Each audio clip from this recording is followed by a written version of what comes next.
Thank you, Mr. Chairman. And a very good afternoon, everyone. As Mr. Chairman already introduced the oil and gas sector as one which is already making innovations. They are at the forefront of adopting the best of the technologies at the earliest phases. We definitely do not do things blindly. We use a lot of geophysics to actually look inside the earth. And being a geophysicist, it's absolutely a pleasure to be part of that sector. And today, in my presentation, I'm going to talk about, again, something for the first time in the country. So totally new. I hope you'll find it interesting.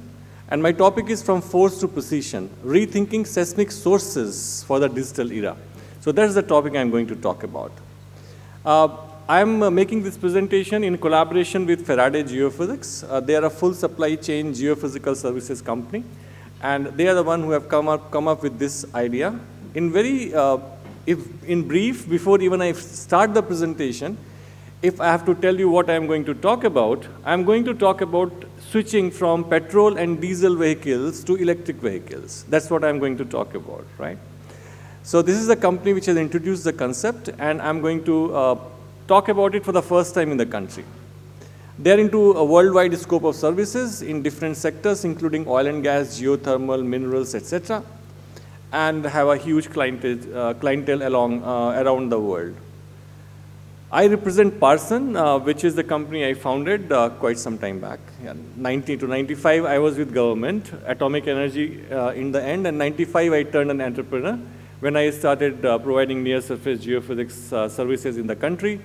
2006, I worked in oil and gas sector with introduction of passive seismic tomography, and then this is the next thing which I'm trying to do now. Parsons is a geophysical company, and we are at the forefront of innovations, bringing latest from the world, whatever is there, right from the inception, 1996, starting with GPR, then shear wave refraction, etc., etc. We are an Indian multinational, so we have offices in India, Saudi Arabia, Bahrain, and Singapore. And through these offices, we are working in 14 countries around the world. I'm a geophysicist by profession, graduated in 1990 from University of Roorkee, which is now IIT Roorkee. I did my MTech in applied geophysics. As I said, I started my career with the UP government, then went on to Department of Atomic Energy, and 95, I turned an entrepreneur. So, with this brief introduction, let's come to the topic. Dr. Rana, just one little interruption. I've just been informed by the stage in charge that in the very hurried price distribution, there has been some mismatch. To those who have not got their right trophy, may kindly deposit it back here, and it will be given, the right trophy will be given back to you. So quietly, if you can simultaneously carry on this activity, I'll be very grateful, so that we'll cut about 15 minutes from our time so that awards can be given to the right people. Sorry, sir, for your intro. Not a problem. I'm sure your word quietly will be underlined by everyone who is doing it. All right. So let's start. So this session is about, obviously, AI in what we are doing. Now, my first question is, that's my starting slide. Are we truly transforming or just digitizing? Because we talk about the digital era, we are talking about digital changes and all. So we talk about this digital transformation in the oil and gas sector also. AI, machine learning, advanced inversion workflows. But I want to start with this slightly uncomfortable question, and that is, are we truly transforming the way we acquire data? There are many people from oil and gas industry, so this question is actually very relevant from all of us. Are we just digitizing workflows built on legacy physics? Because in geophysics, everything depends on one thing, and that one thing is the quality of energy we are putting into the ground. And if that input is flawed, no amount of processing can fix it. So that is something which I will try to deliberate upon as I go through this particular presentation. So the problem with conventional sources when we talk about, for decades the industry response to challenges has been very simple. If the data quality is not enough, add more vibrators, increase force, increase sweeps. But look at what that has created. Larger fleets, higher costs, more emissions, more noise, more resistance from communities and regulators. And despite all this effort, we still struggle with the most fundamental issue, control over the seismic signal itself. So the real question is, are we solving the subsurface problem or compensating for limitation of the sources? Because my topic is completely going to be about the seismic source, as I said in the beginning. So the hidden technical limitations of the sources which we use today, we need to go a little deeper for that, beyond operations, into physics. Conventional hydraulic vibroseis systems are inherently limited by their design. You are controlling the signal through oil pressure, not through direct actuation. That introduces lag. It introduces phase errors. And most importantly, it limits your ability to generate clean, low-frequency energy. Below about 5 to 8 hertz, performance becomes unreliable. Add to that harmonic distortions.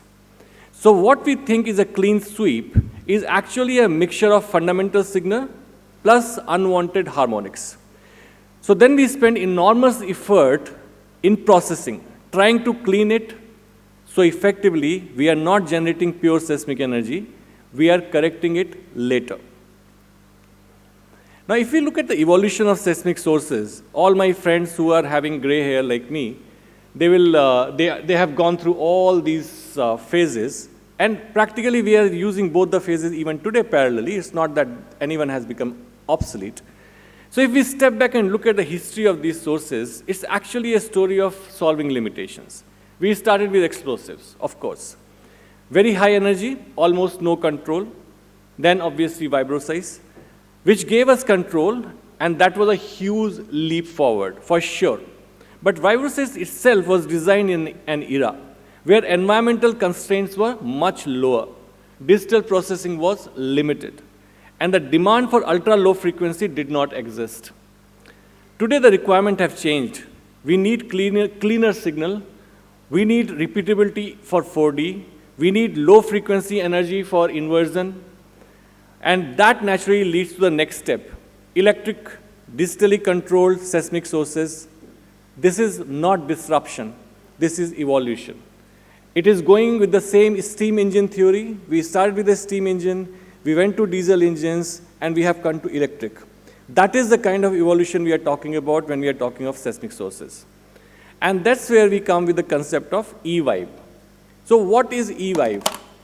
E-Vibe, in simplest possible terms, is a fully electric seismic source. No hydraulics, no explosive energy. Instead of generating force through oil pressure, it directly controls the signal electronically. That means you are no longer fighting the system to produce a sweep, you are defining it. Force, frequency, phase. Everything is under direct control. And that fundamentally changes the nature of the energy we put into the ground. This is not about making vibroseis better, this is about rethinking how seismic energy is generated. As I said, this is a different concept altogether.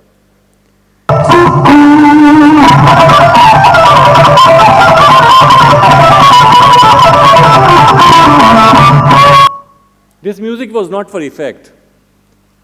This music was to basically tell you what I just said earlier.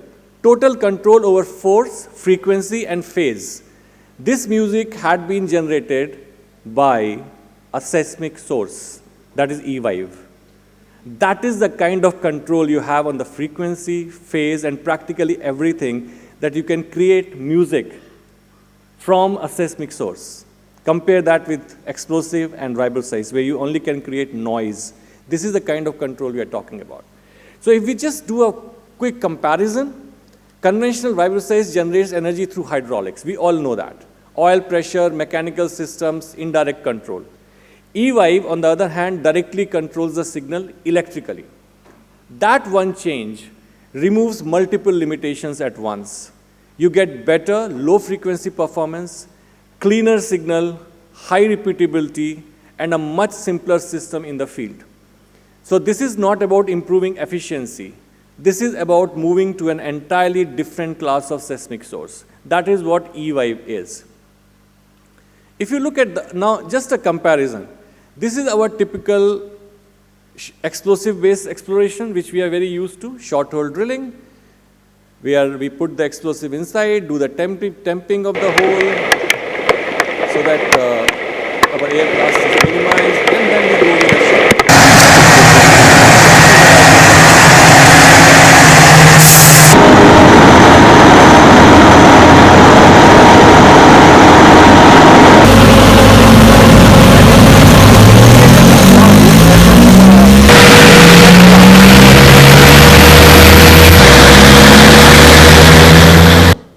And the size, of course, the fleet, the way it has to move.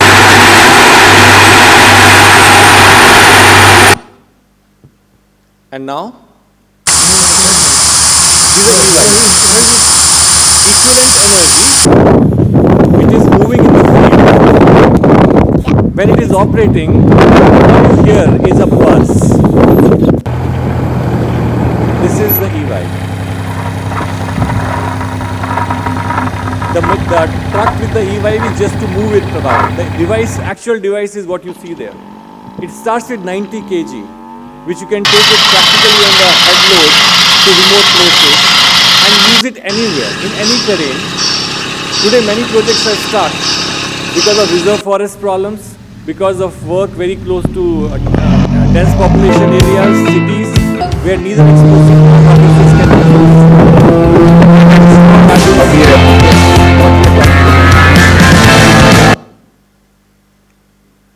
Talking about physics advantage, let's connect to physics. So in seismic, what we send into the ground defines everything that we get back, of course, reflection. With electric systems, the input signal is tracked almost perfectly. That means very low harmonic distortion, almost negligible compared to conventional vibroseis. The phase is stable, the amplitude is consistent, and importantly, we can generate true broadband energy, including ultra-low frequencies. Now, why does this matter? Because the earth does not distort the signal. We already do that at the source itself, where we produce it. So when the input is clean, the wave field is clearer, and the final image is fundamentally better. This is not a processing improvement. This is a physics improvement. Processing comes later. If we are sending distorted energy, whatever amount of processing we do, we will never be able to come even close to what result could have been had we sent the clean energy to start with. Low frequency I have been talking about because low frequency is a game changer. Today we are talking of full waveform inversion, FWI, deep imaging, reservoir clarity. So in modern seismic imaging, low frequency is extremely important.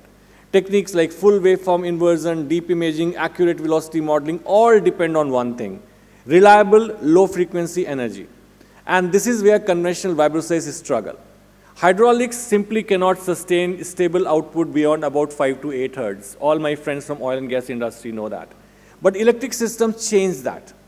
You can generate ultra-low frequencies, 1, 2, 3 hertz, with full control and stability. The kind of control which I have just shown you when we were creating music using that. And that directly improves inversion results. Deeper penetration, clearer subsurface, better reservoir understanding. So low frequency is not a bonus feature. It is a foundation of modern seismic imaging, which we are going to talk about in the world of AI and machine learning. When we talk about operational advantages, we are stepping out of theory. We are going into field. Conventional vibroseis operations are heavy. Large crews, multiple trucks, complex logistics. E-Vibe simplifies all that. You are looking at a system that can operate with just 2 to 3 people. No hydraulics, so no leaks, no hoses, no constant maintenance. It's quiet, which means you can actually work in urban areas. Many projects I'm aware of are on hold because either they are in urban areas or very close to urban areas. With E-Vibe, it is possible to do your acquisition right in the heart of the city. I have the cases where it has been done on the streets of a city. Near infrastructure you can work, even in environmentally sensitive zones you can work. You can work in the reserve forest. No animal will get disturbed by the sound anymore. Because it's compact, access is no longer a constraint. Remote areas, congested corridors, restricted sites. Everything becomes accessible. So this is not about just better technology. It changes where and how seismic can be done. That is a fundamental shift we are talking about. Many of you must be having one question as you have gone through this presentation. I said that you are replacing 23 ton of vibrosize with few hundred kgs of this machine. And that's where this myth comes in picture. The myth is force versus energy. So this is one of the biggest misconceptions, the belief that higher force means deeper penetration. The idea has driven designs for decades. Bigger vibrators, more force, more weight. But in reality, the Earth does not respond to peak force. It responds to usable energy. And usable energy depends on signal quality, not brute force. If your signal is distorted, if it is not repeatable, you are not transmitting energy efficiently into the ground. With cleaner controlled signals, even lower force systems can achieve equivalent or better penetration. So the real shift is this, from force-based thinking to energy-based thinking. I was showing you the light system, which is around 90 kgs. That can go up to 1,000 meters. And then there are similar systems, slightly heavier, going up to 200, 300, 400 kgs, which can go up to 4,500 meters. So now we are not talking of 20,000 kgs, we are talking of few hundred kgs, but still having the same depth which is being achieved. Now why this matter for future? So let's step into the future of the industry, where we are moving towards AI-driven workflows, because that's the topic of this particular session. Full waveform inversion, machine learning, 4D monitoring, but all of this depend on one thing, consistency and quality of input data. If your source is not repeatable, if your signal is distorted, your models will inherit those errors. Electric seismic sources change that. They provide consistent, repeatable, clean input, which is exactly what modern algorithms need. So this is not just a field improvement. It is an enabler of the entire digital ecosystem. If we keep feeding any faulty data in your machine learning, what you'll keep getting is the faulty output as artificial intelligence output, because you're training the model in a wrong way. So this is very important, that's why this is so important for future. So we are basically redefining seismic. So let me leave you with just one thought. For decades, we tried to improve seismic by improving force, by increasing force, by scaling systems, by adding more effort. But the real shift is happening now, from force to precision, from heavy complex systems to agile intelligent sources, from correcting data to getting it right at the source. Why we have to do processing to remove the noise, which can be avoided right in the beginning. Because the future of seismic is not louder. It is cleaner, smarter, and more controllable. Controllable, just like the video you saw, where a seismic source can create music. Thank you very much for your attention. It has been a pleasure talking to you, and thank you, Mr. Chairman.